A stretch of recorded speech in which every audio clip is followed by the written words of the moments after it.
karguetatik. De Miguel Azi Fundazioan ari zen lanean eta Otxandiano berriz Minaoko Parke Teknologikoan. Gaur goizean eman die agindua bi erakunde horietako kudeatzaileei Arantxa Tapia, Eusko Jaurlaritzako Ekonomia, Garapen eta Jasangarritasun Sailburuak, eta bi horiei horren berri eman zaiela ere esan du. Agindua emana dago, bai Parke Teknologikoari, Arabako Parke Teknologikoari, bai Azi Fundazioari, bertako gerenteei, eta jakin bezain laster eta legeak esaten duen bezala, kaleratzea zuzena izango da. Eta baita ere, esan beharra dago, bi langilei esan zeiela. Ahalik eta azkarren, kaleratze hori aurrera eramango dela. Ikuste hori tokatzen zala, orain arte etzan behin betikoa izanikan, eta diren urteak izan da eta dagoen bezala, nik uste hori tokatzen dela eta hori da agindua, eta berria izan daitekena da bi pertsonakin harremanetan jarri dirala gerenteek eta eman dietela berria. Gabon, Euskal Autonomia Erkidegoan inoiz epaitu den ustelkeria kasurik handiena izan da. Ikerketak 10 urte iraun zuen eta epaiketak urtebete luze. Jaime Tapia epaimahaiburuak 2019ko abenduaren 17an kaleratu zuen sententzia. 26 akusatuetatik 15 zigortu zituen dirua bidegabe erabiltzeagatik, dokumentuak faltsutzea eta influentzia trafikoa leporatuta. Gauzak horrela, erreakzio erreskada eragin du De Miguel auziko azken erabakiak. Besteak beste, Eusko Jaurlaritzako bozeramaile Bingen Zupiriak hitz egin du esateko Jaurlaritzak orain arte egin ez bezala auziarekin lotutako bi langile kaleratuko dituztela. Aldi berean ustelkeria gaitzetsi du. Gure gaitzespenik sendoena eta firmeena adierazten dugula Jaurlaritza bezala defendatzen ditugun balore etikoen eta ideologikoen kontrakoak diren gertakizun eta jarduera hauen aurrean. Horrez gain, oposizioaren kritika eragin du ebazpenak. EH Bilduko bozeramaile Unai Urruzunoren esanetan EAJak askoz irmoagoa izan beharko luke De Miguel auzian, haren irudiko gertatzen ari zenaz ez jabetzea ulertzeko zaila baita. Nabarmendu du salatzen ari zirena berretsi duela auzitegiak.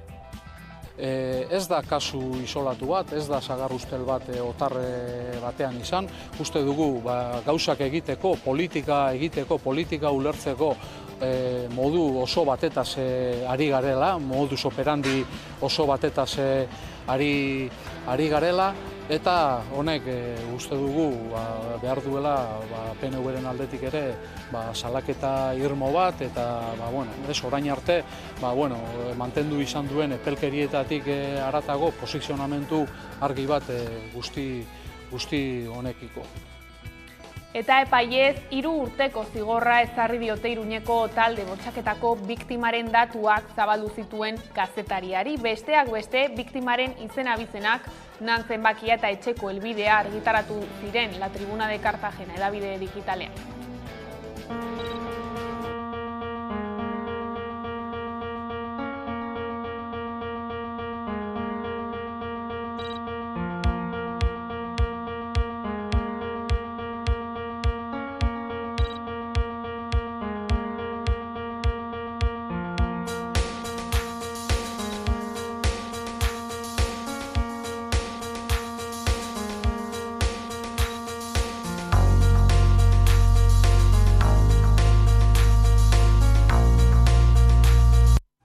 Bestaldetik, indarkeria matxista jasaten duten emakumei arreta integralagoa eta pertsonalizatuagoa eman nahi die Eusko Jaurlaritzak, eta horretarako alor horretan zerikusia duten erakundeen koordinazioa hobetu nahi du. Helburu horixe du indarkeria matxistaren biktima diren emakumeen arreta hobetzeko 3. akordioak. Beatriz Artolazabal Berdintasun, Justizia eta Gizarte Politika Sailburuak atzo azaldu zuen.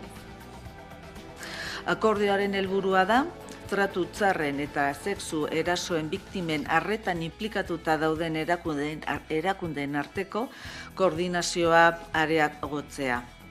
Eta koordinazioa bultzatuz, arreta onena ematea biktimei eremu guztietan.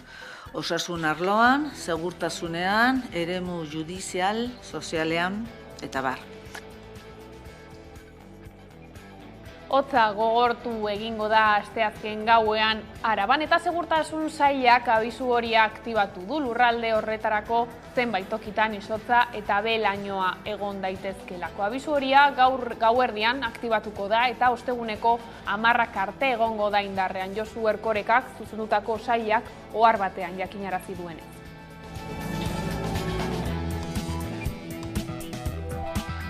Eta gaiz aldatuta Eusko Jaurlaritzak euskarazko hedabidei emandako diru laguntzei buruz galdetu diogu. Eguerdiko magazineko elkarrizketa nagusian Igor Astibia ekimen Euskal Hedabideen elkarteko koordinatzaileari. Izan ere, Eusko Jaurlaritzak 5 milioi euroko diru laguntza agindu zien. Azaroaren amaieran hedabideei COVID-19ak eragindako lurrikara ekonomikoari aurre egiteko. Ekimen euskarazko hedabideen elkarteak gaitzetsi duenez, 6,6 soilik izango da euskarazko hedabideen. Azkenan hor dago gure erronka, sortzen ari diren aukera edo bide horiek guztiak arrisku bezala bizi beharren aukera bezala bizitzea eta hori baliatzea bide berri horiek, ez? Horretarako egon behar duzu egoera on batean, ez? Ezin duzu egon biziraupen estrategia batean. Behar duzu lasaitasun bat horrelako apustuak egiteko eta frogak. Pablo González euskal kazetariak espetxean jarraituko du Polonian. Espetxealdia luzatzeko erabakiaren aurka helegitea jarri zuen haren abokatu Gonzalo Boyek, baina atzo Poloniako apelazio auzitegiak ebatzen zuen helegite hori baztertzea eta beraz Gonzálezek espetxean jarraituko du. Entzun jarraian, Oiana Goiriena Polonian atxilo den Gonzálezen bikotekidea. Pero gu paiketarako fetxie eltzie, zikeran be, eta gero otsaien eukiko duen pistarako edo guk espero dugu espetxealdize luzetzeko baldintzak edo argumentu, fiskalak aurkibideusen argumentuek gogortzie. Hau da, berak froga gehiago aurkeztu behar izetie justifikateko, espetxealdizen luzapena justifikateko. Eta Italiak are gehiago gogortu ditu itsasoko uretan migranteak erreskatatzeko baldintzak. Aurrerantzean ontziek portu seguru bat eskatu eta arantz nabigatu beharko dute erreskate bat egin eta berehala zerapenik gabe. Ezin izango dute itsasoan zain geratu, noraezean edo laguntza behar duen beste enbarkaziorik ikusten ote duten zelatan. Arau horiek betetzen ez dituzten kapitainek 50.000 eurokoraino isuna jasotzeko arriskua izango dute. Esan komunikazio zona dago, erakunde ezberdin eta itsasontzi ezberdinen artean.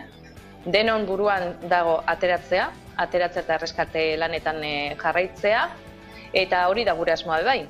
Prestaketa lanetan gabiz, urtarrila aste honetan ja tripulazioa itsasontzira Aitamarira joango da, prestaketa lan guztietan hasteko, eta beti bezala misio bat aurretik prestakuntza lan guztiak, eta horrez eskatuko litzake despatxoa eta prozesu guztia hasiko litzake erreskate lanetara ateratzeko asmoekin. Eta gurera bueltan iritsi da txotx denboraldia. Ohi moduan gaur Astigarragan eman diote hasiera eta 2 urteren ondotik berriz ere zutik dastatu ahal izango da sagardo berria. Egoerak behartuta bestalde 25% igoera izango du bataz beste sagardo botilak 2023an. Aurten bi faktore oso garrantzitsu egon direla, bat izango litzake udaran eta ez udaran bakarrik izan dugun lehortea. Eta bestetik uzta txikia, ez? 2 urtean behin izaten dugun uzta txikia. Sagar gutxiago alimentatu ditu eta konzentrazio altuagoa izango da. Sagar bakoitzean horrek ekarriko duna da kolore gehiago, tanino gehiago, gorputz gehiago. Baina, alde positibo bezala, denboran egonkorragoak izango diren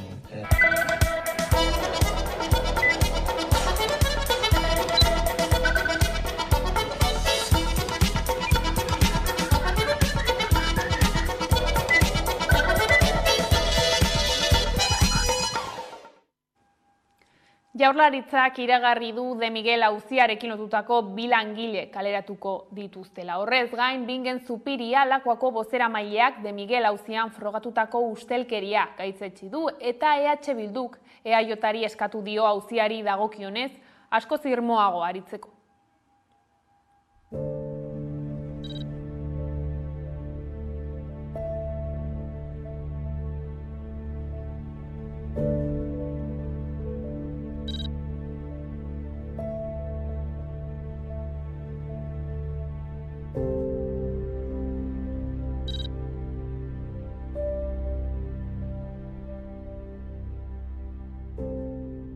edozein kasutan, gobernu bezala errespetatzen dugu, bai bere egunean Gasteizko auzitegiak eta bai orain auzitegi gorenak onartu duten fallo hau, eta onartzen dugu, betetzen dugu, eta bete araziko dugu Jaurlaritzari dagokion neurrian. Uste dugu gauzak egiteko, politika ulertzeko modu oso batetaz ari garela, modus operandi oso batetaz ari garela, eta honek uste dugu behar duela PNV-ren aldetik ere salaketa irmo bat. Zorionez esatia dakagu, jesarritako pena ratifikatu egin dela, eta hortik aurrera ez dagoela inungo aitzakirik pertsona horiek sekaten karguan segitzeko. De Miguel kasuak agerian uzten du gauza argi bat. Euskadin badaudela espazio instituzionalak lagunkeritan ibiltzeko eta honekin batera ustelkerirako. Estamos ante el caso PNV, porque aquí estaba metida la mayor parte de la dirección del PNV a la vez, del Araba Buru Batzar. Yo creo que aquí tiene que haber más de una dimisión, tiene que haber explicaciones. Transparentzia gehiago aldarrikatu behar dugu gure kudeaketa publikoan. Arantza Tapia sailburuak jakinarazi duenez, ustelkeriagatik zigortutako Alfredo de Miguel eta Koldo Otxandiano burukide ohiak Hazi Fundazioan eta Arabako Parke Teknologikoan zituzten funtzioetatik kanpo utzi dituzte. Kaleratzea betearaziko da Auzitegi Gorenaren epaia jakinarazten denean.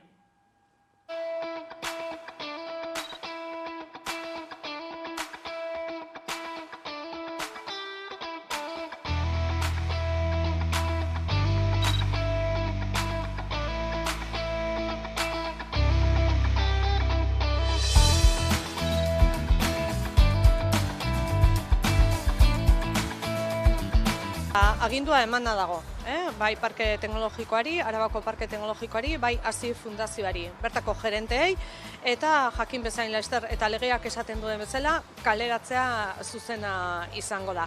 Eta baita ere, esan beharra dago, bi langilei esan zeiela. Ahalik eta azkarren, kaleratze hori aurrera eramango dela.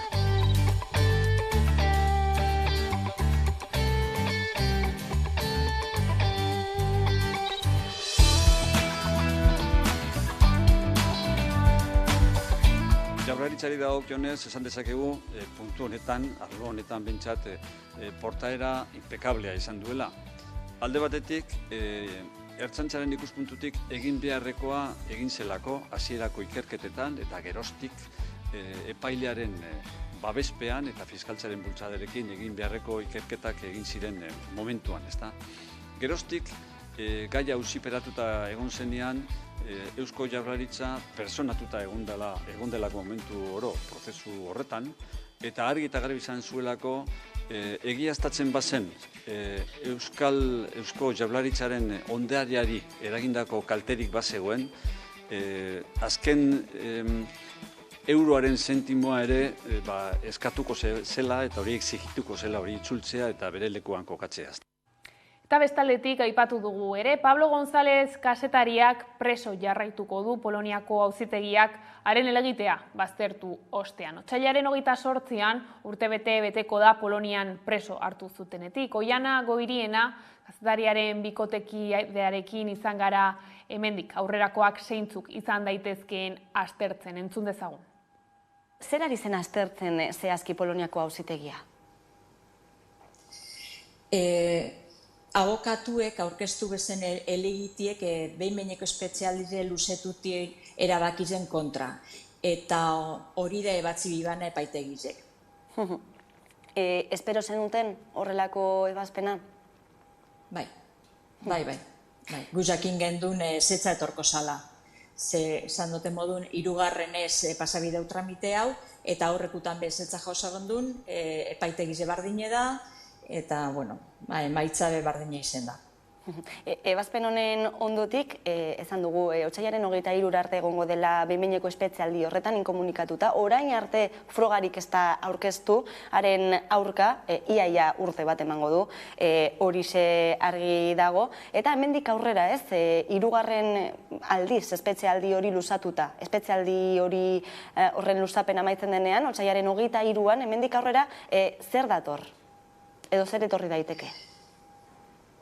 Ez dakigu, esperogu epaiketarako fetxie heltzie, zikeran be, eta gero otsailen eukiko duen biztarako edo guk espero dugu espetxe aldize luzetzeko baldintzak edo argumentu, fiskalak aurkibideu zen argumentuek gogortzie. Hau da, berak froga gehiago aurkeztu behar izetie justifikateko, espetxe aldizen luzapena justifikateko. Orain beraz izan daiteke, ez, behingoz juizio hori izaten edo auzipetua den momentu hori hasi daiteke, ez, beraz abokatuen aldetik ere lan gehigarri hori hasiko da, eta bien bitartean eta horri aurre egiteko asmotan ere elkarte berri bat sortu berri duzue, Pablo Gonzálezi babes hori helarazteko, abokatutzaren gastu guzti horiek ere sostengatzeko, eta zer moduz doa, zen nolako harrera izan du? Nahiko ondo harrera hona eukideu, jentie elkartasunez dabil, elkartien emozionaute gauzegiz esan, ze ekarpen asko egonda, eta gane ekarpen ez gain mesuepe bidaltzezku ez, animo mesuek, hori berari helaraziko zeusenak, algun bezain laster, ez dakik guzelan, kartaz edo zelan ingogun, baina ikusi eizen amendik jentien berotasune, igarri deizen hori. Eta nola babestu daiteke kanpaina, edo elkartearekin nola egin daiteke bat? Bueno, elkartiri mezuek helaraziatzoz gmailen kontun bitxartez, fripablogonzalez@gmail.com, eta gero informazioe eguneratu eskuratu lehi fripablo.com webgunien bebai, eta gero aparte, inok ekarpenik egin nahi izen ezkero, hori abokatuen fakturak ordaintzeko laguntzen, eta bera mantenimentorako gastuekin laguntzeko, eta badau Kutxabanken kontu bat zabaldute, BBV-an zabaldugu beste kontu bat, eta laster bizum zenbaki bat peukiko gu. Eta horrek kontuek jakin nahi ezkero, fripablo.comen dauz. Hortxe, babesa helarazteko modu desberdin guzti horiek, eta Pabloren egoeraren berri, noiz uste duzu izango duzuela berriro ere, datorren hilabetera arte itxaron beharko duzuela uste duzu? Ez dakigu. Nik espero dut hori baino harina hueltzie, ez dakit, akaso telefonoz berbaitzeko eskubidie, edo igual urrengo bizita baterako fetxieia jakitzie, ez dakigu. Bestela bakartazia zer datorren. Gai zaldatuta zentral eolikoen kontra dauden hainbat eragilek mendi martxak eta hitzaldiak antolatu dituzte Urola Bailaran. 101 arrazoi mendietan zentral eolikorik ez eraikitzeko lelopean, asteazken honetan hasi dute programazioa maiatzaren 4 arte.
ekonomia arloan pentsio adina 64 urtera handitzea proposatu du Frantziako gobernuak. Zehazki 2030 arte progresiboki handituko dute adina eta pentsio osoa eskuratzeko 43 urtez lan egin beharko da. Horrez gain, gutxieneko pentsioa 100 euro handituko dute 1.200 euroraino. Pentsio reformaren kontrako protestak itzuliko dira Ipar Euskal Herrian, izan ere Macronen gobernuak erretiro hartzeko adina 64 urtera igotzea proposatu du, eta pentsio osoa jasotzeko 43 urtez kotizatzea. Horren aurka egiteko Frantziako 8 sindikatu nagusiek grebara deitu dute hilaren 19.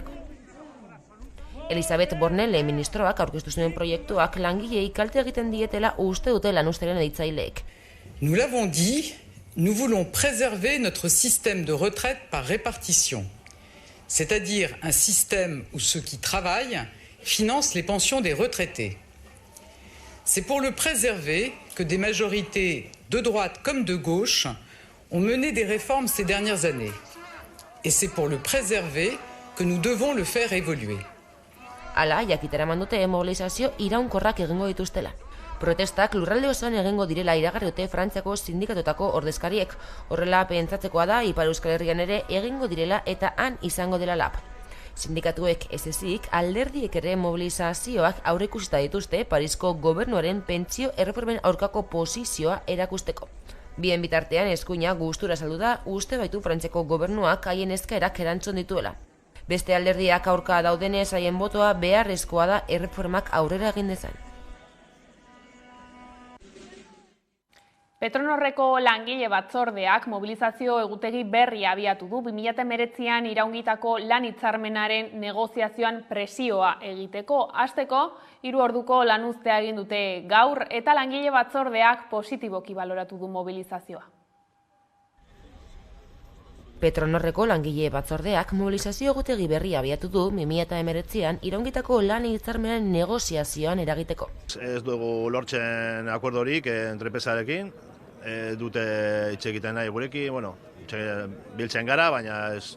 Duela 8 hilabete hasi zituzten negoziazioak enpresarekin eta dagoeneko 12 bilera egin dituzte, baina ezerezean gelditu dira. Hala, 3 urte daramatzate ituna berritu barik eta hori dela eta soldatak izoztuta dituzte ordutik. Txarto, soldata kongelatuta dago, ez daukagu koberturik, orduan normalean ezin dugu eskatu egunak disfrutatzeko eta gainera 12 ordu askotan sartzen dugu hemen lanean. Eta hori, gu daukagu goizez, arratsaldez eta gauez batzuk, ez? Lanean, eta gainera 12 ordu hori oso gorra da. Bien bitartean berriz, Petronorrek gero eta irabazi gehiago dituela kritikatu dute. Gero eta benefizio gehiago dauka, eta ez duen konpartitu gurekin, beren langirekin. Egoera horretaz nekatuta daude langileak eta gogoratu dute gainera 2021an enpresak enplegua aldi baterako erregulatzeko espedientea ezarri zuela. Horrez gain ohartarazi dutenez, lankargak handitzen doazen bitartean plantilla txikitzen doa. Langilea gaude justu, nekatuta gaude, 3 urte kominu barik, eta soldata kongelatuta, eta lan egiten gehiago, ordu gehiago, eta hori, imaginazu, asmazazu, ez da egoera ona guretzak. Bestalde, beste behin ere, Petronorrek grebarako eskubidea urratu duela nabarmendu du langile batzordeak.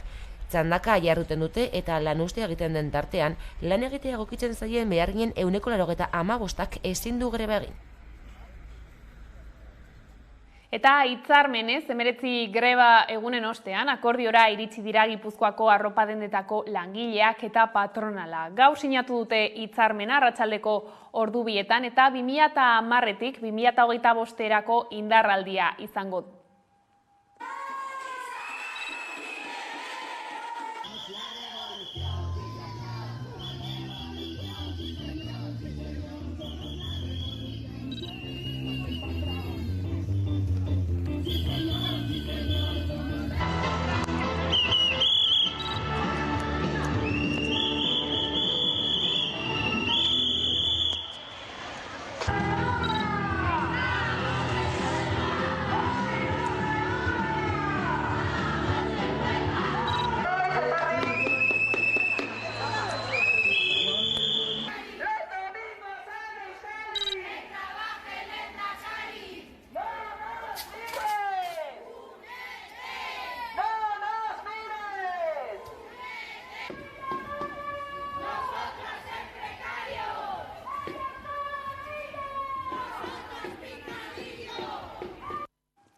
Bizkaiko metalgintzako 6 langile deklaratzera deitu dituzte 2022ko 11 greba egunen parte hartzeagatik. Atzo deklaratu zuen lehenengoak Bilboko epaitegietan, beste bostek hurrengo egunetan deklaratuko dute bihar urtarrilaren 12an Barakaldon eta urtarrilaren 18an Durangon. Besteak beste agintarien aurkako atentatua eta desordena publikoa egotzi diete. Bizkaiko metalgintzako protestetengatik beste langilek deklaratuko dute epaiaren aurrean ertzaintzak jarritako salaketengatik. Asteartean lehenengoaren txanda izan da eta auzipetuari babesa adierazteko protesta egin dute sektoreko gehiengo sindikalak deituta. Bere eskubideen defentsan eta baita Bizkaiko metalgintzako langile guztien eskubideen defentsan borrokatu duela eta zentzu horretan sostengu osoa eman nahi diogu. Azaroan deklaratu zuen aintzat hartuta, orotara 7 langile daude deituta. Hala sindikatuek kritikatu dutenez, grebak kriminalizatzen ditu Jaurlaritzak eta ertzaintzak impunitate osoz dihardu erabaki politiko batengatik. Erabaki politiko horren helburua da edozein langile borroka kriminalizatzea, eta zentzu horretan PNV eta Enplegu Sailari eskatzen dioguna da alde batetik bertan bera ustea dauden inputazio salaketa eta isun guztiak eta ez heltzea gehiago. Bizkaiko metalgintzaren gatazkaren korapiloa momentuz ez da askatu, urtebete baino gehiago luzatu da gainera. Hala Jaurlaritzaren bitartekaritza eskatu dute gatazkan Comisiones Obreras, LAB eta UGT sindikatuek. 11 greba egun eta hainbat protesta ostean, hitzarmen berriaren negoziazioa blokeatuta dagoela azalatu dute sindikatuek eta horregatik premiazkoa ikusten dute Lan eta Enplegu Sailak esku hartzea konponbidea aurkitzeko. Eta blokeo horren ostean guk esaten duguna da Eusko Jaurlaritza ardura bat duela eta ardura horri aurre egin behar diola. Sindikatuek diote negoziazioaren alde egiten dutela, bien bitartean berriz patronalak negoziazioa mespresatzen duela. Hala borrokatzen eta mobilizatzen jarraituko dutela argi dute. Hori bai, ez dituzte greba egun gehiago aipatu. Baina ikusteke dago zein bidea hartzen duten negoziazioek, oraingoz patronalak eta sindikatuek ez dute hitzartu berriro biltzeko egunik. Eta aldi baterako irakasle ikertzaileek 6 urtekoak jaso ahal izateko eskubidea aldarrikatu du LABek EHUn. Irakasle ikertzaileek arteko diskriminazioa salatu du sindikatuak. Iraunkorrak diren irakasle ikertzaileek 6 urtean zehar garatutako ikerketa merituak ebaluatzeko aukera daukate. Diskriminazioa amaitu! Diskriminazioa amaitu! 6 urtekoak guztiontzako! 6 urtekoak guztiontzako! Guztiontzako! Jaurlaritza! Onartu epaia! Jaurlaritza! Izan ere, EHUko irakasle eta ikertzaileei ukatzen zaie 6 urtekoak eskatzeko aukera. Aldi baterakoak badira. Irakasle eta ikertzaile iraunkorrek eskatu ahal duten bitartean, langile hori, nahiz eta meritu berdinak izan, ukatzen zaie aukera hau. Onartu epaia! Pasaden hilabetean, 2022ko abenduan, aldeko sententzia bat jaso genuen, non aldi baterako irakasle eta ikertzaile kolektibo batzuei 6 urtekoak eskatzeko aukera aitortzen zitzaien. Hala ere, Eusko Jaurlaritzak sententzia hau errekurritu du. Argi dago ez dutela nahi langile guzti hauen lana aitortu nahi ez da ordaindu nahi. Eta Usansolora goaz jarraian, segregazio prozesuaren nondik norakoak jarraitzeko gogoratu aurreko hilabetean Bizkaiko batzar nagusiek oniritzia eman ziotela galdakaotik bereizteko prozesuari, baina Espainiako abokatutzak elegitea jarri du. Monika Mena daukagu pantailaren bestaldean, Usansolo Herria plataformako kidea, Gabon.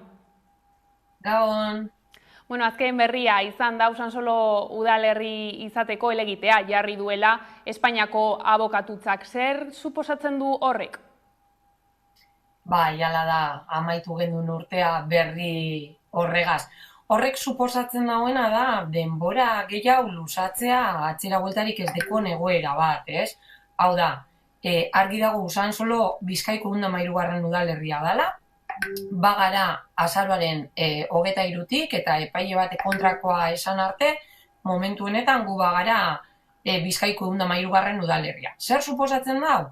Honek suposatzen dau judizializatu indabiela erabaki politiko bat, maigaineratu indauri esala noren eskumenak eta kompetentziak direzen, kasu honetan gu argi daukagu foru araua betetzen dugula eta foru araua indarrean dagoen hori dala gure prozedura bideratu izin duena eta jarraitu behar izin duguna, baina honek suposatzen dau, orain 2 urte, gehienez 2 urte edo minimotzat edo 2 urte bueltan egongo garela Euskal Herriko Auzitegi Gorenean, errekurritu behar izango dugula, eta hortik Madrilera joango garela, Orduan, 4 urte ez dozku zinokentzean, eta alde batetik, esan bezala ez du prozedura eteten, ez du prozedura geldiarazten, baina zaildu egingo dau egunerokotasuneko kudeaketa batzorde hori eratu behar danez, eta eratzeko eskatuten gabiltzala, egunerokotasunean ere, gauzak ez ditu izango erraza, zentsoarik egongo garelako, eta baina kudeatuko dugu gure udalerria. Espero zenuten horrelako erabakirik? Egia esateko ez. Genekien aukera bat zala, 150% aukera geneukala, baina esan bezala gure foru araua da gure prozedura bideratu behar duena, eta guk hori bete behar duguna. Konstituzioak, estatutuak, dinaurie eskumena eta kompetentzia eta erabakia batzar nagusitako dela, alan erabaki izan, eta badinotzut, guk betetzen dugu baldintza guztiak. Estatu mailako legea kontutan izan da, 5.000 biztanlego kopurua esarri izan jasangarritasun ekonomikoa bermatze aldera. Gu hainbat ikerketa egin dugu, eta oso bermatuta daukagu. Beraz, ez dugu uste gainera 200 biztanleko kopurua gaitik ezer urratzen dugunik. Hau da, jasangarritasun ekonomikoa bermatuta dekogu, beraz, 200 biztanleko kopurua gaitik 4 urte luzatzea eta kudeak eta txarrean ibili behar izatea usan solo, ez genuen ikusten. Zentzurik ez dut segulako ikusten, atzera bueltarik ez dekon kontu bateri. 4 urte barru usan solo 5.000 biztanleko kopurua pasalta deko dako. Esan dezakegu orduan aurtenko udal hauteskundeak ospatzea zaila izango dela, ezta? Hala da, bai, urratu egin digute eskubide hori, hau bai izango dela terriblea, neurri kautelarrak ez baditu eskatzen, Ezkio itsasoko kasura jo behar gara, eta egongo gara kudeaketa batzorde baten bitartez gure udalerria lehenengo aldiz kudeatzen, eta ordez aurkeztu beharko gara Galdakoko udal hauteskundetara kudeaketa batzorde horretan uhatze presentzia iziteko. Zentzuako kontu bat da, Orduan, ikusi beharko dugu alde batetik erregistroan gelditu gaituzten, hori ez dakigula. Erregistroan geldituta bagaude, udal hauteskundeak ez dugu zeukiko, erregistratuta egotekotan eukiko genituzke.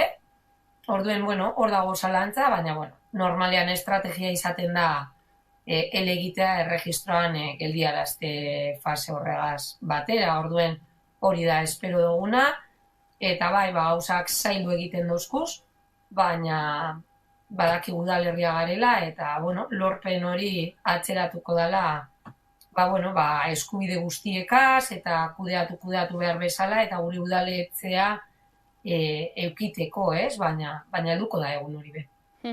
Dena den esan dugu, ez da lanean jarraituko duzuela Usansolo herri bilakatzeko, zeintzuk izango liratezke hurrengo pausuak? Behitu, esan bezala, aldundiagaz eskatu dugu zainbat bilera, 2 norabidetan, alde batetik eskatu dugu bilera, batzordea edo kudeaketa batzorde hori eratu behar dalako. Usansolo azaroaren 23-tik udalerria da, eta udalerri lez, hurrengo hauteskundetara arte, kudeaketa batzordeak dekoz udal funtzioak egiteko batzordea, eta horrein eraketaren atzetik abiz. pentsetan gendun urtarrian eratuko sala, baina hor gabiz zalantzan, ez? Elegitea dela eta, hurrengo urratzak ere, badire defendatzea, ez?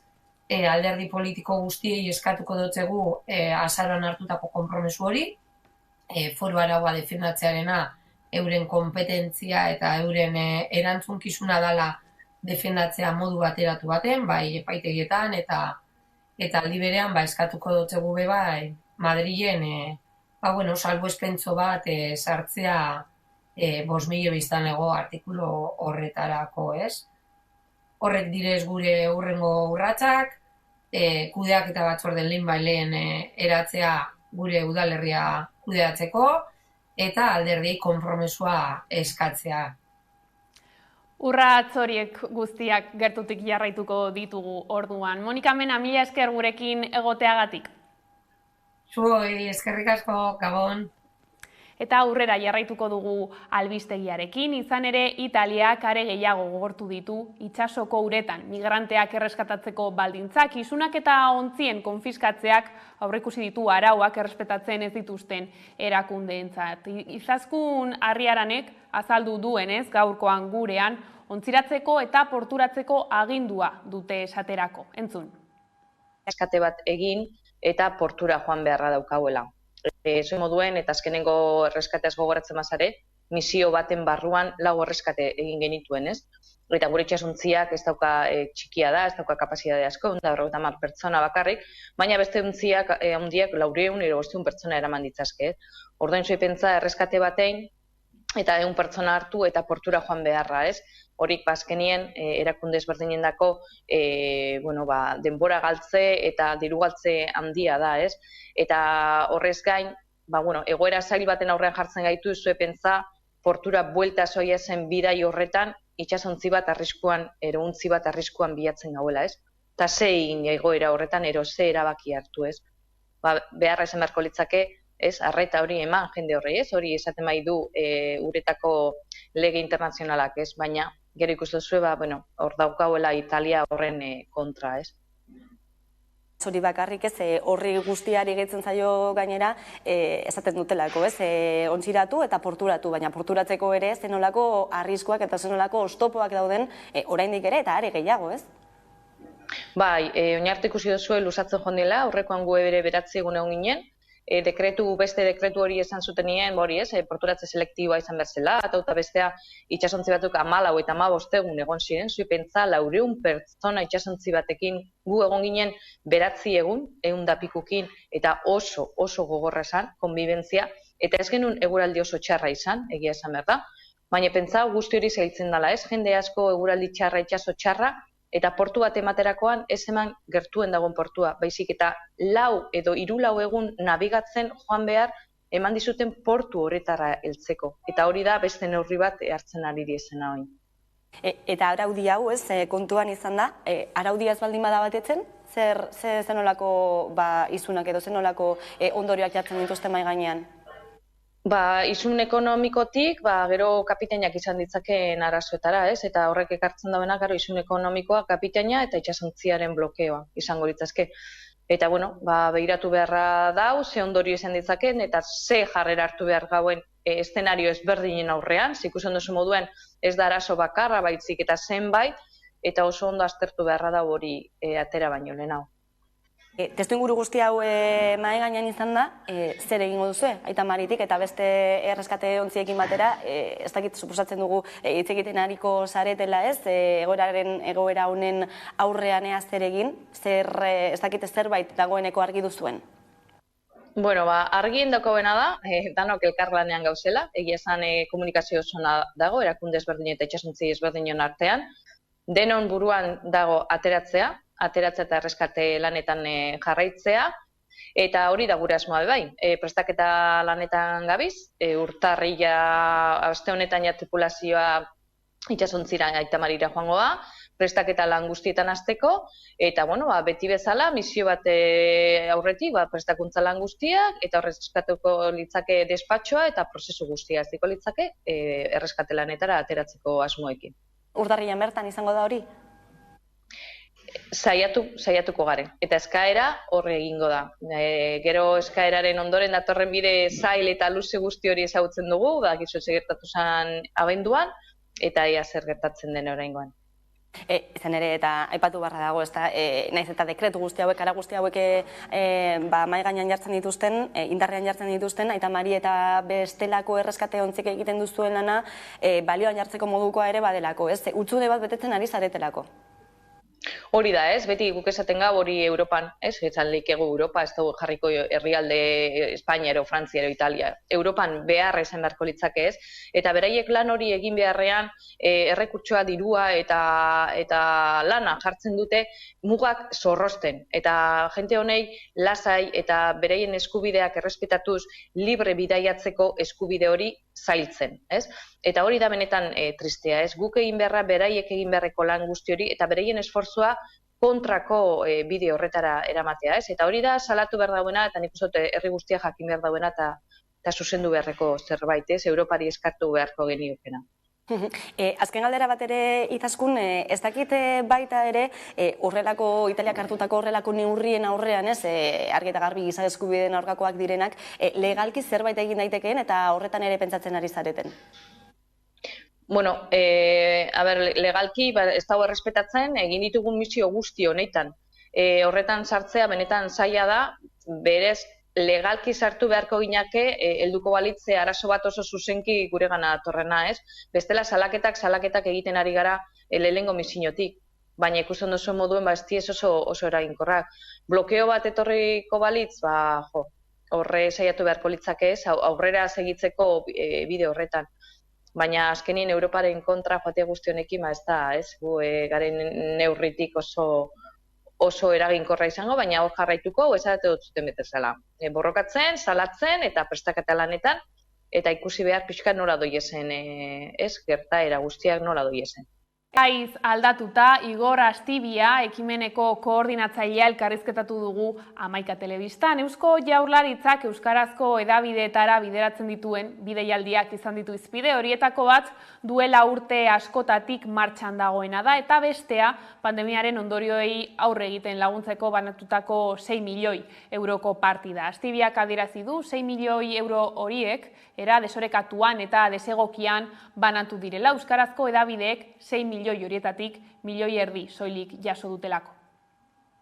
Bueno, badaude orain arte egon da deialdi orokor bat, euskarazko hedabideentzako, 3 urterako deialdia dena, eta berriki argitaratu da ebazpena, baina horrekin batera argitaratu da ere COVID laguntzen ebazpena, bai? Piskat bi horiek daude gorain momentuetan mahai gainean.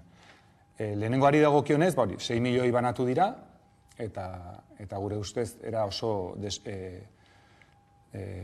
desegokian edo desorekatuan behintzat bai, ez? Euskarazko hedabidek 6 milioietatik milioi erdi soilik jaso dutelako, ez? Eguneko 9 ere ez da iristen, banatutako, euskarazko hedabidei banatutakoa. Eta gizarte arloan aipatu dugu dagoeneko abian da Gipuzkoako txotx denboraldia. Oi moduan gaur Astigarragan eman diote hasiera ikusi.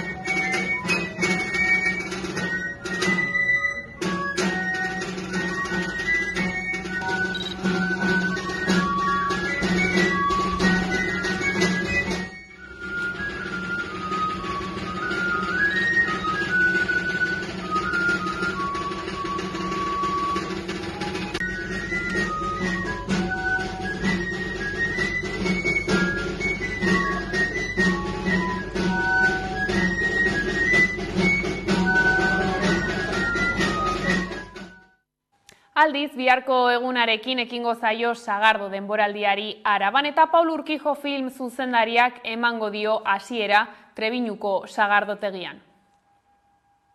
Gabonen ostean eta urtarrilaren 2. astetik aurrera zabalik izango da Arabako sagardotegien denboraldia.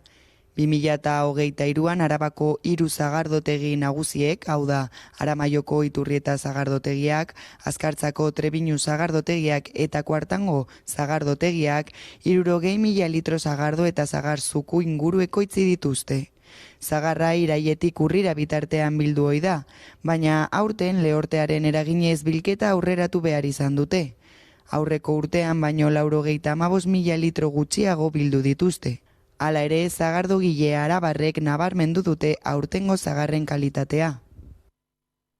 Ekitaldi berezia antolatu dute denboraldiari hasiera emateko, eta horretarako zinemari eta kulturari keinu bat egin diete. Irati filmaren taldea izango da gonbidatu nagusia. Paul Urquijok eta bere taldeak Arabako zagardoaren denboraldia abiarazteko ardura izango dute. Gauzak horrela neurri murriztailerik gabeko lehenengo denboraldia izango da. 2020an martzoan gelditu zen pandemiagatik. 2021an soilik eguerdian irekitzeko baimena zuten zagardotegiek eta hainbat neurri bete behar zituzten. Eta 2022an denboraldia erabat baldintzatuta zegoen. Eta kultura arloarekin lotuta badugu zer aipatu. Kultur sektorerako langabezia sari berezia onartu du Madrilek. Sortzaileek zein teknikariek langabezia jasotzeko egun gutxiago kotizatzea eta pentsioa eta sormeen jardunari loturiko ordaina aldi berean kobratzeko aukera onartu ditu, besteak beste.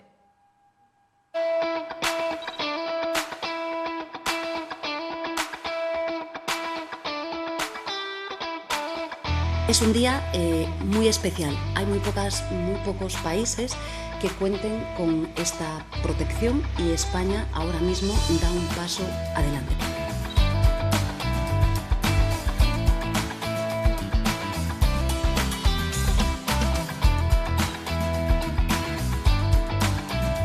Hoy los protagonistas y las protagonistas son las gentes trabajadoras de la cultura. Llevan muchísimos años. Las normas que estamos modificando traen causa de una norma del 85, por tanto llevan muchísimos años movilizándose y reivindicando lo que hoy aprobamos en el Consejo de Ministros, y creo que el día es para ellos y para ellas.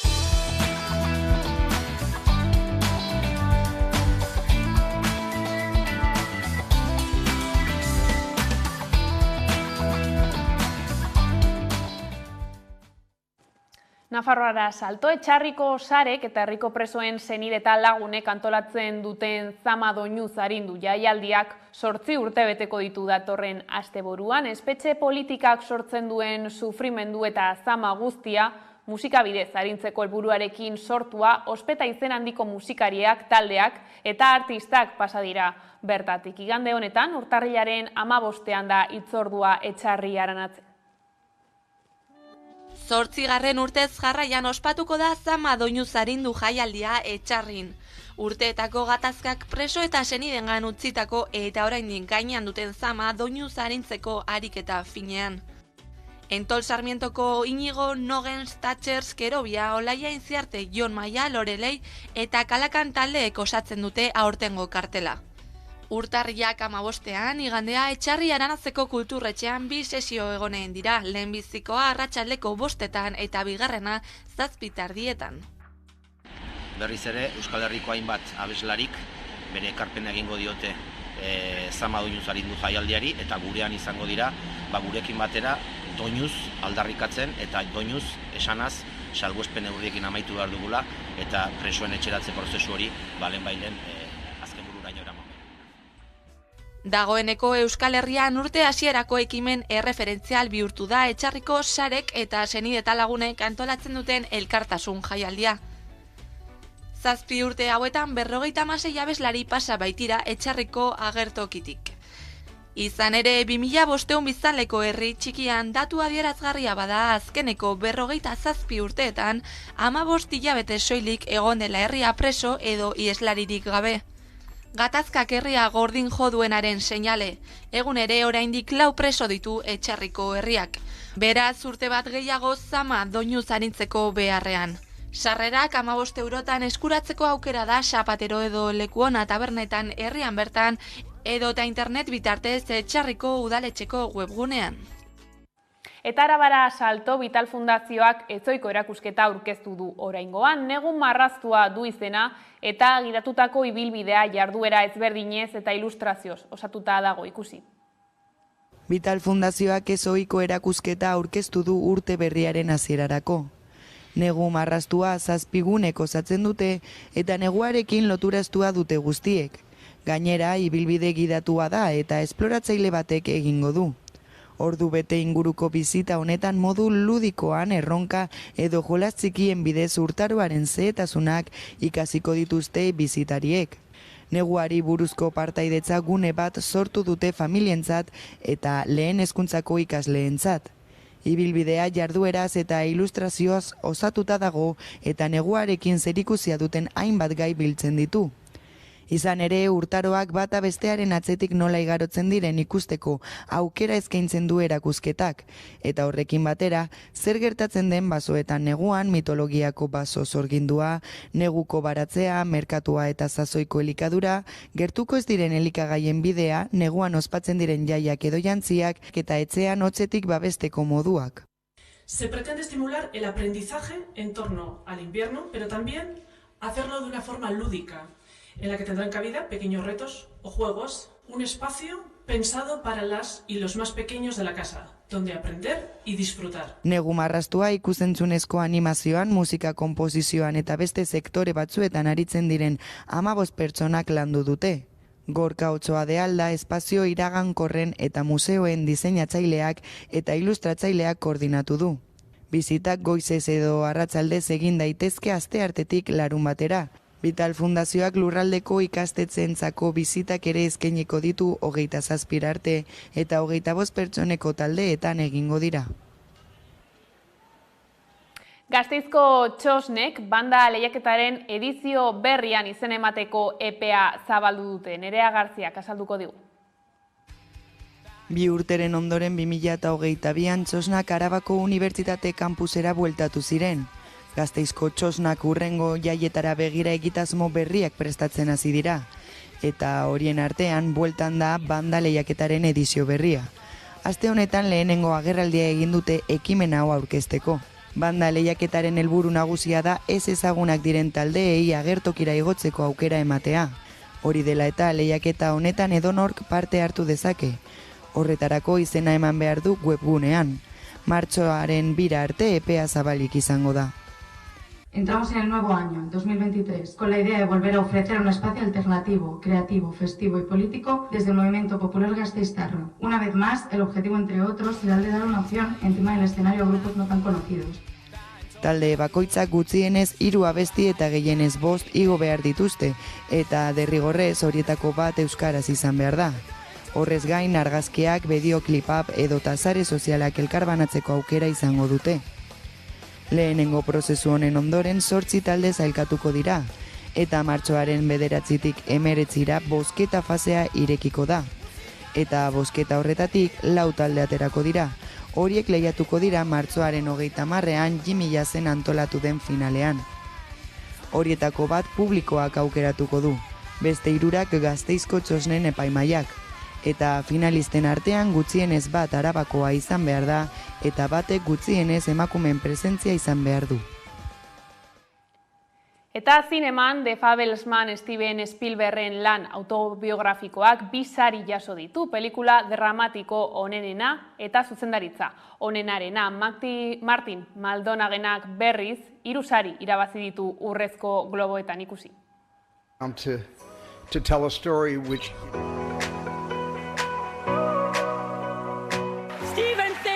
sueños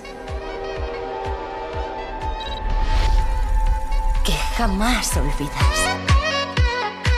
Banshees of Inisherin!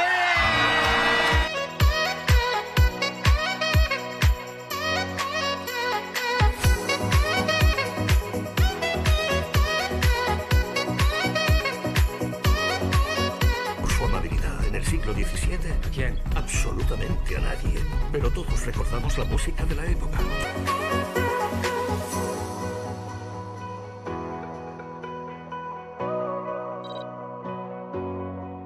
Thank you for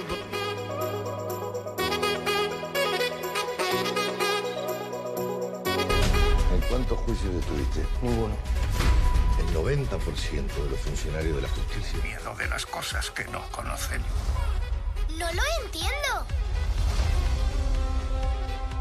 ¡Oh, lo hemos encontrado! Eta kiroletan berriz munduko 8. mendirik garaiena da Masnalu eta oxigeno artifizialaren laguntzarik gabe igo du Alex Txikonek mendia 6 eskalatzaile nepaldarrekin batera. Al summit. Alex? Yeah, summit. Alex Summit? Yeah. Yeah. Oh! Oh!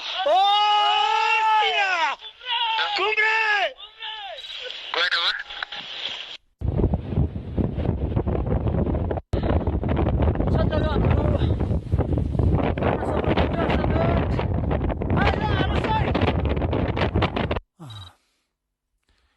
Esto de mira a mí no me toques.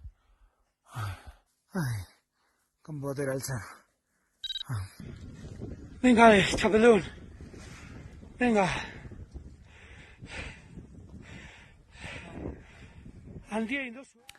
Eta horrela iritsi gara albistegiaren bukaerara. Gaurkoan Jota Martinaren mailu honen zarata kantuarekin agurtuko zaituztegu, gustatuko zaizuelakoan besterik ez gure aldetik. Horiek guztiak izan dira gaueko albistegiak gurean gaur utzi dituenak, guztiak eta gehiago nahi duzuen aldiro 11.eus atarian daude eskuragarri. Gero arte.